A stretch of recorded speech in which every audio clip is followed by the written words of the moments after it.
Hari ini semua elemen dari ujung sana sampai ujung sana, kita hari ini murka, sepakat kawan-kawan.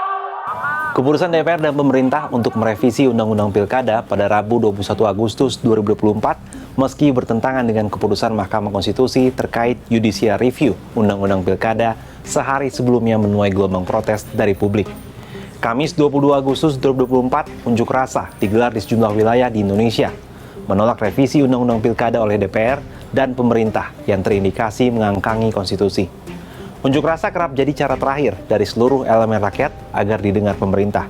Meski faktanya, di era pemerintahan Presiden Joko Widodo, aspirasi publik kerap diabaikan.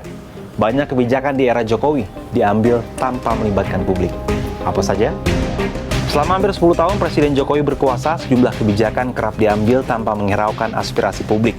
Salah satunya ialah revisi Undang-Undang MK yang disahkan Senin 13 Mei 2024. Revisi yang di dalamnya mengatur ulang masa jabatan Hakim Konstitusi itu dinilai kental dengan kepentingan politis. Padahal sejak awal rencana revisi Undang-Undang MK mengemuka, kritik publik terhadap proses pembahasan maupun substansinya terus digulirkan. Selain dibahas tertutup dan bukan merupakan bagian dari RUU Prioritas tahun 2023, masyarakat sipil menyoroti ancaman intervensi MK menjelang proses persidangan perkara perselisihan hasil pemilu 2024. Pengabaian oleh elit selanjutnya terjadi pada revisi Undang-Undang KPK tahun 2019. Kala itu meski ditolak oleh pegiat anti korupsi dan masyarakat sipil, nyatanya DPR dan pemerintah tetap mengesahkan RUU KPK. Padahal ada sejumlah pasal yang dianggap melemahkan lembaga anti rasuah itu. Di antaranya perubahan status KPK menjadi lembaga eksekutif, pegawai KPK berstatus pegawai negeri, serta penyadapan harus seizin Dewan Pengawas. Hal serupa juga terjadi saat pembahasan RUU Cipta Kerja tahun 2020. Saat itu, pembahasan RUU Cipta Kerja menuai sorotan khusus dari kalangan buruh dan mahasiswa. Mereka menilai RUU tersebut dapat menciptakan pemutusan hubungan kerja dan kesulitan ekonomi bagi kelompok pekerja serta Indonesia secara umum. Namun, sama seperti kebijakan lain, pemerintah dan DPR tetap mengesahkan RUU tersebut. Saat ini situasi serupa juga tengah terjadi. Gelombang unjuk rasa muncul usai pemerintah dan DPR mengabaikan putusan MK terkait pilkada. Apakah akan terjadi hal serupa, di mana pemerintah dan DPR mengabaikan suara rakyat? Hingga Kamis 22 Agustus malam, unjuk rasa menolak revisi Undang-Undang Pilkada di sejumlah wilayah di Indonesia masih berlanjut.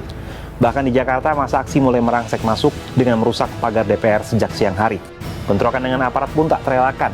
Hal serupa juga terjadi di wilayah lain di Indonesia.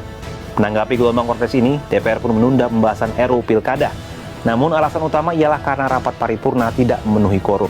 Terbaru, Wakil Ketua DPR dari fraksi Gerindra Sufmi Dasko Ahmad dalam keterangannya Kamis malam menyebut pengesahan RUU Pilkada telah dibatalkan.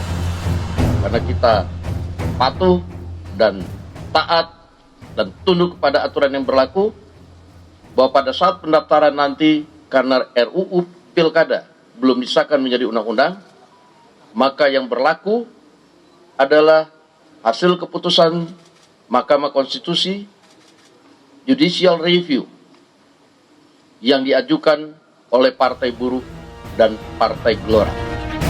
Gelombang protes oleh rakyat atas kebijakan para elit pemerintah dan legislatif adalah suara sanubari rakyat. Praktik wajar dalam negara demokrasi. Rakyat sebagai pemberi mandat memiliki hak menyampaikan aspirasinya kepada penguasa yang merupakan penerima mandat. Saatnya para elit politik dan penguasa mengingat kembali ada gium kuno dalam diskursus kepemerintahan. Vox Populi Vox Dei. Suara rakyat adalah suara Tuhan. Nah, bagaimana menurut sahabat Kompas? Apakah protes rakyat kali ini benar-benar didengarkan para wakil rakyat atau kembali diabaikan seperti yang pernah terjadi?